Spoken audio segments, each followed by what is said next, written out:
Hello दोस्तों, स्वागत है आपका हमारे यूट्यूब चैनल सीक्रेट्स एग्ज़ाम में। आज हम जीके के कुछ महत्वपूर्ण क्वेश्चन देखेंगे जो एसएससी हो या कोई भी अदर स्टेट के एग्ज़ाम हो, सभी के लिए काफ़ी महत्वपूर्ण हो सकते हैं। और इसी तरह पढ़ाई की वीडियो देखने के लिए हमारे यूट्यूब चैनल को लाइक, शेयर एंड सब्सक्राइब करें। तो आज का पहला क्वेश्चन हम देखते हैं। बिहू निम्नलिखित में से किसका लोकप्रिय उत्सव है? ए असम, बी उड़ीसा, सी बिहार, डी बंगाल। तो इसका आंसर क्या हो जाएगा? असम, ए। ठीक है, तो असम की बात करें तो असम की कैपिटल क्या है? दिसपुर है ना। और ये जो उत्सव है, बिहू उत्सव है, ये काफ़ी फेमस उत्सव है असम का। और ये मोस्टली हर एग्ज़ाम में यह क्वेश्चन पूछता है बिहू उत्सव के बारे में। और ये बिहू उत्सव कब मनाया जाता है? जब कृषि सीजन की शुरुआत होती है तो उस टाइम में इस उत्सव को मनाया जाता है। इसी प्रकार दूसरा क्वेश्चन हमारा है, विवेकानंद रॉक मेमोरियल कहाँ स्थित है? ए अंडमान निकोबार, बी लक्षद्वीप, सी केरल और डी तमिलनाडु, है ना। तो ये इसका सही आंसर क्या हो जाएगा? इसका आंसर हो जाएगा तमिलनाडु, है ना। तो विवेकानंद रॉक मेमोरियल तमिलनाडु में स्थित है। और तमिलनाडु में ये कहाँ स्थित है? ये कन्याकुमारी में समुद्र में एक स्मारक के रूप में स्थित है, जो आज के टाइम में हम बोल सकते हैं कि ये एक पर्यटक स्थल भी है। इसी प्रकार हम तीसरा क्वेश्चन देखते हैं। तीसरा क्वेश्चन है हमारा, महात्मा गांधी को राष्ट्रपिता के रूप में उल्लेख सबसे पहले किसने किया था? है ना। क्वेश्चन क्या है कि महात्मा गांधी को राष्ट्रपिता के रूप में उल्लेख सबसे पहले किसने किया था? ए है सुभाष चंद्र बोस, बी है जवाहरलाल नेहरू, सी है वल्लभ भाई पटेल और डी कौन सा है? इनमें से कोई नहीं। तो ये तो मेरे हिसाब से सभी को पता होगा कि महात्मा गांधी को राष्ट्रपिता के रूप में उल्लेख किसने किया था? सुभाष चंद्र बोस ने किए थे। तो इसका आंसर क्या हो जाएगा? ए सुभाष चंद्र बोस। इसी तरह जैसे हम देखें वल्लभ भाई पटेल, है ना। तो वल्लभ भाई पटेल को किसकी उपाधि मिली थी? सरदार की। और इन्हें जो सरदार की जो उपाधि दी गई थी वो किसने दिया था?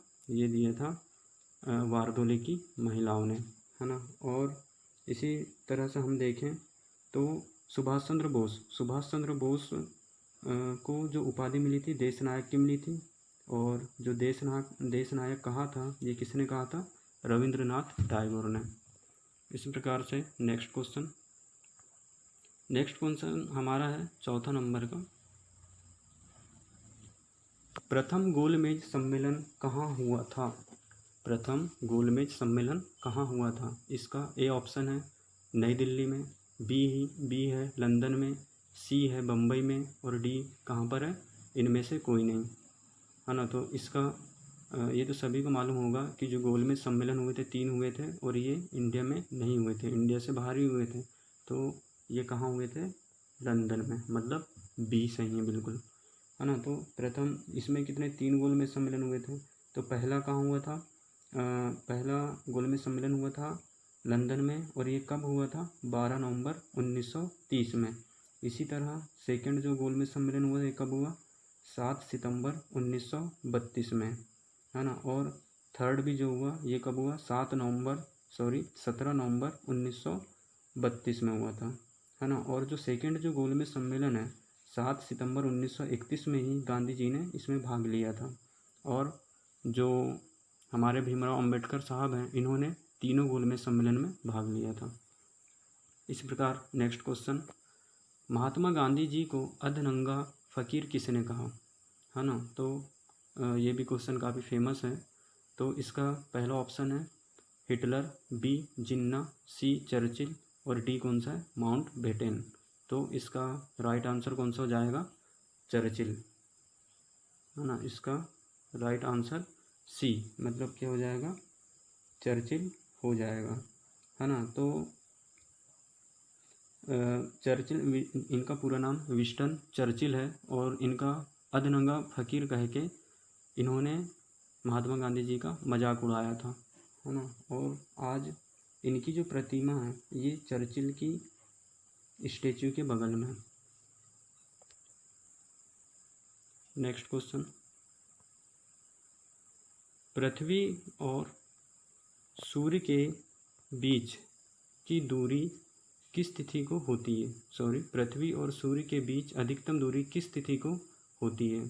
तो ए है 22 जुलाई 1947, बी है 30 जनवरी, सी है 4 जुलाई और डी है 21 सितंबर, है ना। तो जो पृथ्वी और सूर्य के बीच की अधिकतम दूरी की बात कर रहा है इसमें, तो इसका राइट आंसर क्या हो जाएगा? सी, मतलब 4 जुलाई, है ना। तो जब पृथ्वी और सूर्य के बीच अधिकतम दूरी होती है तो हम इसे क्या बोलते हैं? अपसौर बोलते हैं, ठीक है।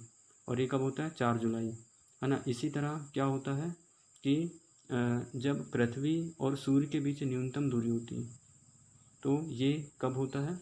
ये होता है 3 जनवरी को, और हम इसे क्या बोलते हैं? उपसौर बोलते हैं, ठीक है। जब पृथ्वी और सूर्य के बीच की दूरी न्यूनतम हो तो ये क्या कहलाता है? उपसौर कहलाता है। नेक्स्ट क्वेश्चन, राष्ट्रीय विज्ञान दिवस किस दिन मनाया जाता है ना। राष्ट्रीय विज्ञान दिवस कब मनाया जाता है? पहला ऑप्शन है ए 21 जनवरी, बी है 21 मार्च, सी है 28 फरवरी और डी क्या है? 23 मार्च। तो इसका राइट आंसर क्या हो जाएगा? सी, मतलब 28 फरवरी को मनाया जाता है ना। और ये क्यों मनाया जाता है? क्योंकि सीवी रमन द्वारा रमन प्रभाव की खोज की गई थी, है ना। और ये कब से मनाया जाता है? ये 1986 से मनाया जा रहा है। और जो पहला भारत रत्न कब दिया गया था? 1954 में दिया गया था। और फिजिक्स के लिए सीवी रमन जी को भी 1954 में भारत रत्न दिया गया था, है ना। और 2020 में जब राष्ट्रीय विज्ञान दिवस मनाया गया तो इसकी जो थीम थी वो क्या थी? वुमेन इन साइंस, है ना, women in science. Next question, देश के प्रथम उपराष्ट्रपति सर्वपल्ली राधाकृष्णन का जन्म दिवस किस रूप में मनाया जाता है ना। तो जो पहले जो हमारे उपराष्ट्रपति थे सर्वपल्ली राधाकृष्णन, है ना, तो उनका जो जन्म दिवस है किस रूप में मनाया जाता है? मेरे हिसाब से काफ़ी लोगों को इसके बारे में पता होगा। पहला है शिक्षक दिवस, बी है बाल दिवस, सी है विधि दिवस और डी है डॉक्टर दिवस, है ना। तो इसका राइट आंसर क्या हो जाएगा? ए मतलब शिक्षक दिवस। और ये कब मनाया जाता है? ये मनाया जाता है 5 सितंबर को, ठीक है। और ये पहली बार कब मनाया गया था? यह स्टार्ट कब से हुआ? ये हुआ है 1962 से, ठीक है। नेक्स्ट क्वेश्चन,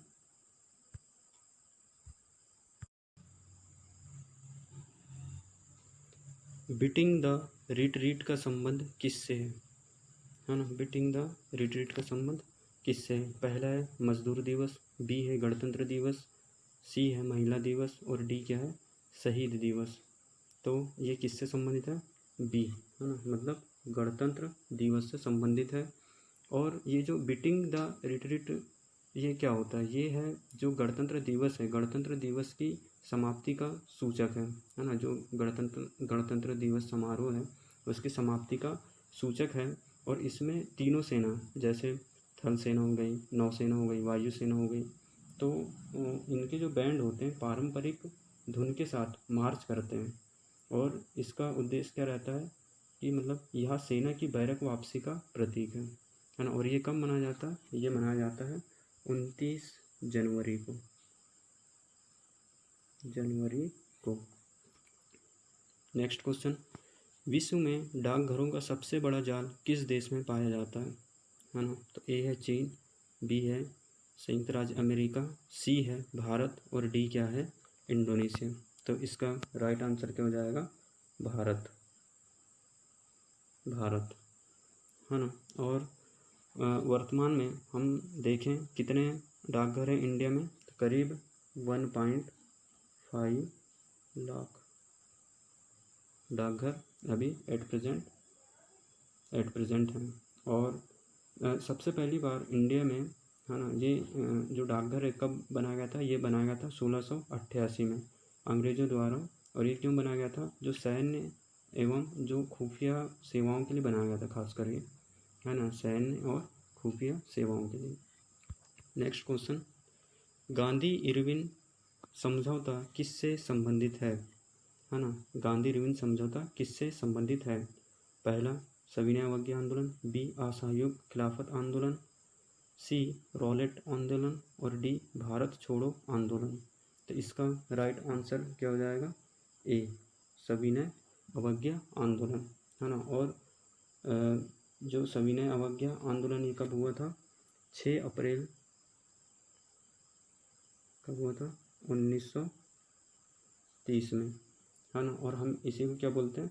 दांडी मार्च भी बोलते हैं, है ना। नेक्स्ट क्वेश्चन, भारत की किस भाषा को इटालियन ऑफ द ईस्ट कहा जाता है? ऑप्शन है तमिल, बी, मलयालम, सी, तेलुगु, और डी, बांग्ला, है ना। तो इसका राइट आंसर क्या हो जाएगा? सी, तेलुगु। तेलुगु को इटालियन ऑफ द ईस्ट कहा जाता है ना। तो 16वीं शताब्दी में जब निकोलो डी कोंटी भारत आया था और उन्होंने पाया कि जो तेलुगु भाषा के शब्द स्वर के साथ समाप्त होते हैं, ठीक उसी प्रकार इटालवी लैंग्वेज के भी जो शब्द ख़त्म होते हैं वो स्वर के साथ ही ख़त्म होते हैं, इसलिए इसे इटालियन ऑफ द ईस्ट कहा जाता है। तो ठीक है दोस्तों, आज हमने 12 क्वेश्चन देखे। आई होप कि आप लोगों को अच्छा लगा हो, और अगर अच्छा लगा हो तो हमारे चैनल को लाइक, शेयर एंड सब्सक्राइब करें। Thank you.